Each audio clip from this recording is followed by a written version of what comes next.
Friends, ప్రముఖ YouTuber Vaishnavi చనిపోయిన తర్వాత కేసు అయితే మాత్రం ఖచ్చితంగా ఫైల్ అయింది. ఎఫ్ఐఆర్ ఫైల్ అయింది. నెల రోజులు పూర్తవుతున్నా కూడా ఈ హరిబాబు మరణం గురించి, అంటే మరణ శిక్ష గురించి ఇంకా వార్త అయితే ఏం రాలేదు. అయితే ఇక తెలిసిన వాళ్ళు, అలాగే మనం చూస్తున్న మనం కానీ, లేకపోతే సోషల్ మీడియా కానీ, మెయిన్ మీడియా కానీ, ఈ దుర్మార్గుడికి తొందరగా శిక్ష పడాలి, మరణ శిక్ష పడాలి, అది తొందరగా అమలు అవ్వాలని స్ట్రాంగ్గా కోరుకుంటున్నారు. మరొక వైపు అసలు వీడు గురించి, వీడి ఈ భాగవతాలు తెలిసి నిజంగా నెక్స్ట్ లెవెల్‌లో ఉన్నాయి పరిస్థితులని. అది ఎలాగా అంటే, వీడికి సంబంధించిన వీరి ఊరు వాళ్ళు, వీడు ఎప్పుడైతే ఈ కేసులో బయటపడ్డాడో ఇమ్మీడియేట్‌గా వాళ్ళు రకరకాల మీడియా వాళ్ళకి ఫోన్ చేసి ఏం చెప్తున్నారంటే, వీడు 10 ఏళ్ల వయసులో ఉన్నప్పుడే చాలా క్రూరంగా బిహేవ్ చేసేవాడట.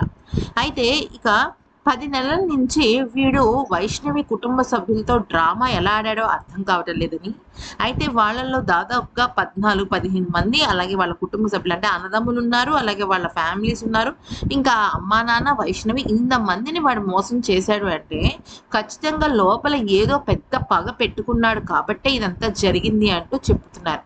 అయితే వీడు 10వ క్లాస్ వయసు నుంచి కూడా చాలా సైకోగా బిహేవ్ చేసేవాడట. ఎవరి మీదైనా కోపం ఉంటే దాన్ని పగగా మార్చుకుని ఎంతకైనా తెగించేస్తారట.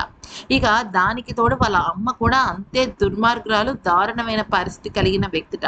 మరొక ముఖ్యమైన విషయం ఏంటంటే, వైష్ణవి మీద, అలాగే తన కుటుంబ సభ్యుల మీద వీడికి ఏవో పగలున్నాయని, అయితే ఆ పగ కక్ష తీర్చుకోవడానికి ఇదంతా చేస్తున్నాడని చెప్పడం జరిగింది. అంటే ఇదంతా ఎవరు చెప్తున్నారంటే, వీడికి తెలిసిన వాళ్ళు, వీడిని చిన్నప్పటి నుంచి చూసి ఎవడ్రా బాబు ఈ వెధవ అనుకున్న వాళ్ళే.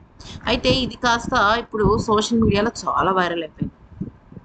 అయితే ఇప్పుడు పోలీసులు దాన్ని దృష్టిలో కూడా పరిగణనలోకి తీసుకొని దాని మీద కూడా ఎంక్వైరీ చేస్తున్నారు. ఎందుకంటే ఇప్పుడు మనకు తెలిసింది కేవలం 5,00,000 రూపాయల డౌరీ లేదా స్థలము, ఇట్లాంటివే మనకు తెలుసు. కానీ అసలు వీడి వెనక్కి తిరగదోడితే కదా, వీడికి అలాగే వైష్ణవి కుటుంబానికి కూడా తెలియని కొన్ని నిజాలు ఉండొచ్చు కదా, దాన్నే బయట పెట్టడానికి విశ్వ ప్రయత్నాలు చేస్తున్నారు పోలీసులు. అయితే ఇప్పుడు మీరు అనుకోవచ్చు, అదంతా ఎందుకు, మరణశిక్ష వేసేయచ్చు కదా. మరణశిక్ష ఖచ్చితంగా పడదు. కానీ వీడి విషయంలో, వీడి కేసు విషయంలో ఇంకెవరైనా ఉన్నారా? ఎందుకంటే ఒక దోషి తప్పించుకున్న ఇలాంటి కేసెస్‌లో చాలా తప్పు.